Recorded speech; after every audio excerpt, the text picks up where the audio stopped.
কে? তোর নানি মারা গেছে, তাড়াতাড়ি মেহেরপুরে আয়। কি বলছো কি বলে মামা? হ্যাঁ, আমি এক্ষুনি আসছি। এখন রাত আনুমানিক 12টা বাজে। এই রাতের বেলা মামার ফোন পেয়ে নানির মৃত্যুর খবর পাই। মনটা আমার বিষণ্ণতায় ভরে যায়। নানি আমাকে প্রচণ্ড ভালোবাসত।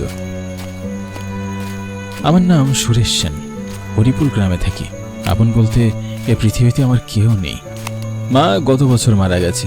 বাবা তো সেই ছোটবেলায় আকাশের তারা হয়ে গেছে। আমি নানার বাড়িতে 3 মাস থেকেছি। পরে নিজের বাড়িতে এসে বাবা রেখে যাওয়া জমিতে চাষ করতে শুরু করি। একা জীবন ভালোই কেটে যায়, কিন্তু হঠাৎ নানির মৃত্যুর খবর শুনে এক নজর দেখার জন্য আমি রাতের বেলায় রওনা হই মেহেরপুরের উদ্দেশ্যে। কিছু দূর হাঁটার পর আমি তালডাঙ্গা নদীর ঘাটে আসি। এই নদী পার হয়ে আমাকে মেহেরপুর যেতে হবে। দাদা, ওপারে নামিয়ে দিবেন? ভাড়া বাড়াইয়া দিলে উঠতে পারেন। আমি ভাড়া বাড়িয়ে দেব। উইটা পারেন।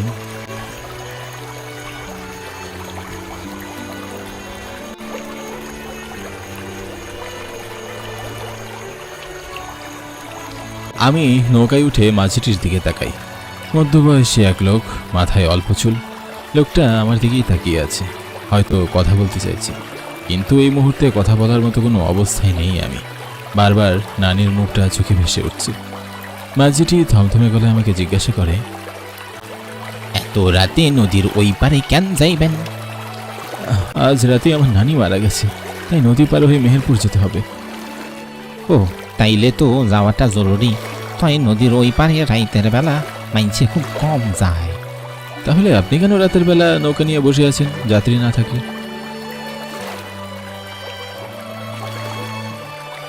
বইসা থাকি কি সাধে? রাইতের বেলা বিপদে বইরা মাইনছে ওই পারে যাওয়ার লইগা টাকাটা একটু বাড়াইয়া দেয়। হেল্লিগাই তো নৌকা নিয়ে এইখানে বইসা থাকি, তয় বেশি রাত থাকি না। তা ওই বারে রাতের বেলা মানুষ যেতে চায় না কেন? মাইনছে কয় ওই পারে সব ভূতেরা আড্ডা দেয়, রাইতের বেলা গেলে মহা ঝামেলা করে।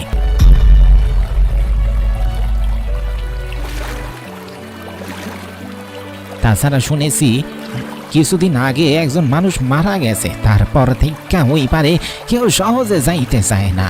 আমি তোমারে নামাইয়া দিয়াই চইলা আসবো বাপু। ঠিক আছে দাদা।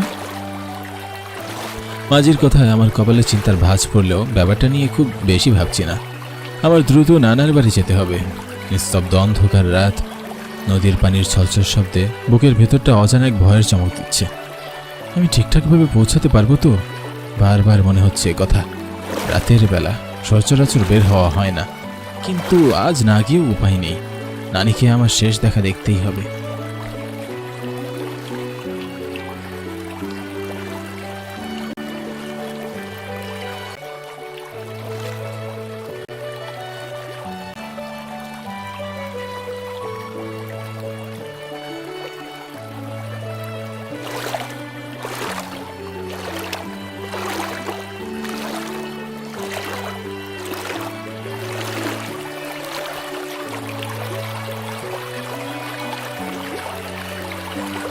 আইসা পড়ছি, নামেন। মাঝির কথায় আমার আনমনা মন ভেঙে যায়। তাকিয়ে দেখি নৌকা নদীর পাড়ে চলে এসেছে। নৌকা থেকে নেমে মাঝিকে তার ভাড়া পরিশোধ করি। এই নিন আপনার ভাড়া।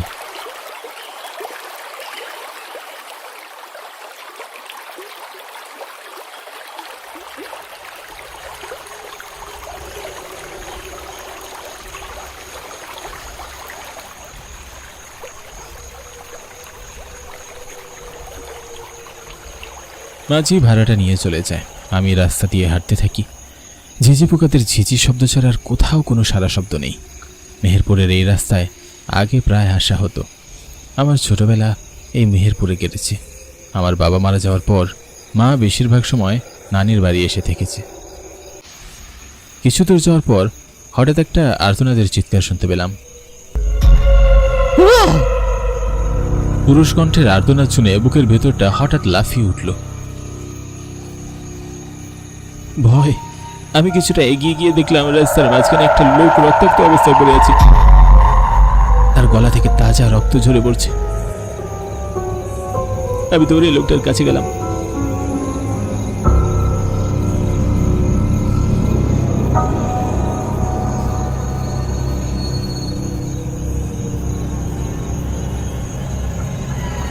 আপনার এই অবস্থা হলো কি করে?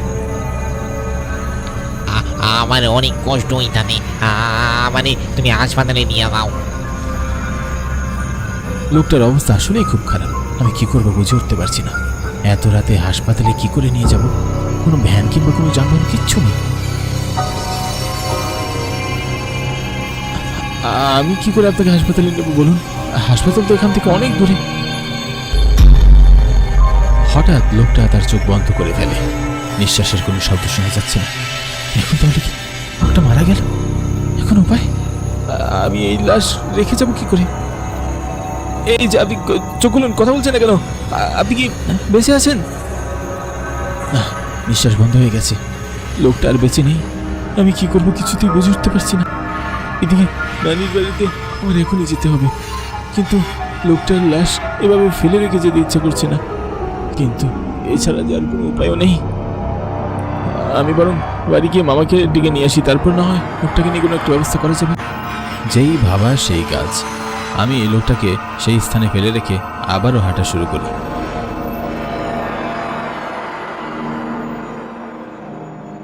প্রচণ্ড ভয় হচ্ছে। এমন একটা ঘটনা ঘটবে কল্পনাও করতে পারিনি। ভয়ে হাত পা শক্ত হয়ে আসছে।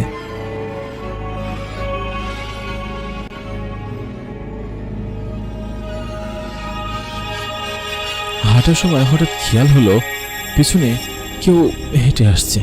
আমি চট করে পিছনে ফিরে তাকাই, কিন্তু না, পিছনে কেউ নেই। তাহলে কেন মনে হলো পা টেনে টেনে আমার পিছনে কেউ আসছে? মনের ভয়টা আরো তীব্র হলো। হঠাৎ একটা কিছু যেন আমার পা চাপটে ধরে। ভয়ে আমি চিৎকার করে উঠি, বাঁচাও! পায়ের দিকে তাকাতে প্রচন্ড ভয়ে আমি শিউরে উঠি। একটু আগে মারা যাওয়া লোকটা আমার দিকে ভয়ঙ্কর দৃষ্টি ফেলে তাকিয়ে আছে। আমি এক ঝটকা পা ছাড়িয়ে দৌড়াতে থাকি।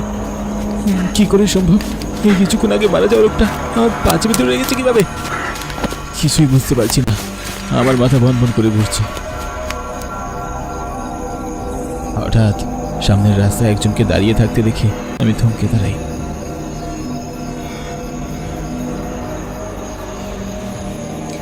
এই লোকটা আবার কি? তার কাছে কি সাহায্য চাইবো? আমি হাঁপাতে হাঁপাতে লোকটার কাছে গিয়ে তার কাঁধে স্পর্শ করি।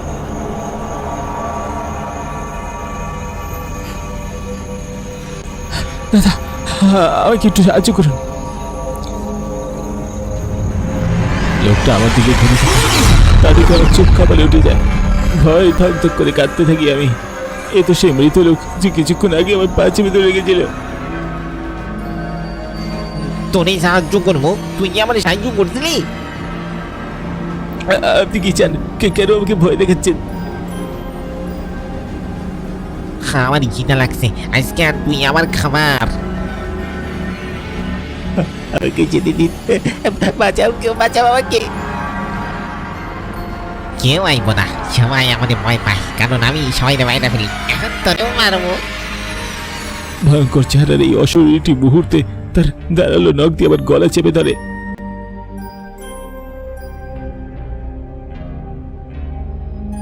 যন্ত্রণায় আমি ছটফট করতে থাকি। আর তখনই একটা পরিচিত কণ্ঠ আমার কানে ভেসে আসে। সাইরা দে কইতাছি, আমার ভাগ্নের সাইরা দে। অশরীরটি আমার গলা ছেড়ে দেয়। আমি কোনো রকম ঠক গিলি। প্রচন্ড প্রচন্ড ব্যথা অনুভব করছি। বালাই মামাকে দেখে আমি তার দিকে এগিয়ে যাই।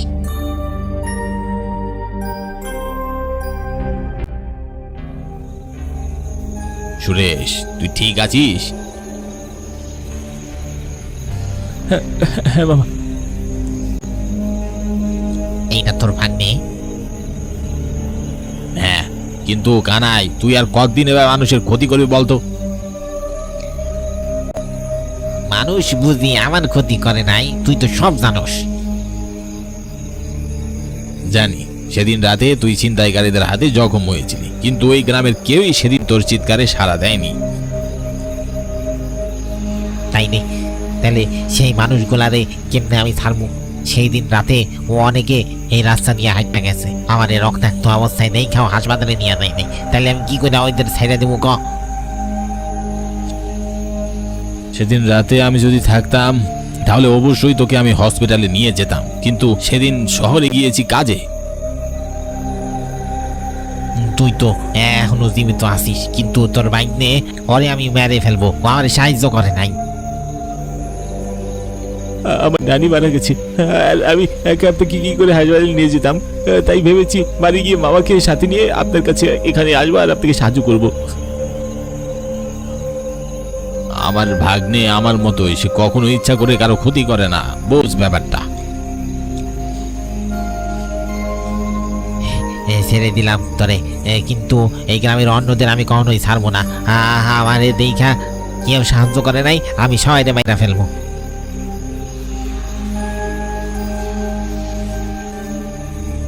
কথাগুলো বলেই অশরীরটি অদৃশ্য হয়ে যায়।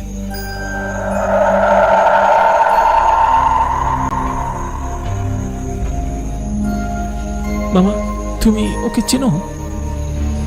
হ্যাঁ, আমার বন্ধু কানাই, একসাথে আগে ব্যবসা করতাম শহরে।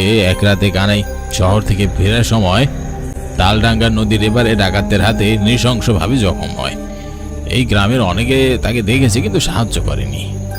সঠিক সময় হাসপাতালে নিয়ে গেলে হয়তো আজ সে বেঁচে থাকতো। মামার কথা শুনে কানাইয়ের জন্য মনটা খারাপ হয়ে গেল।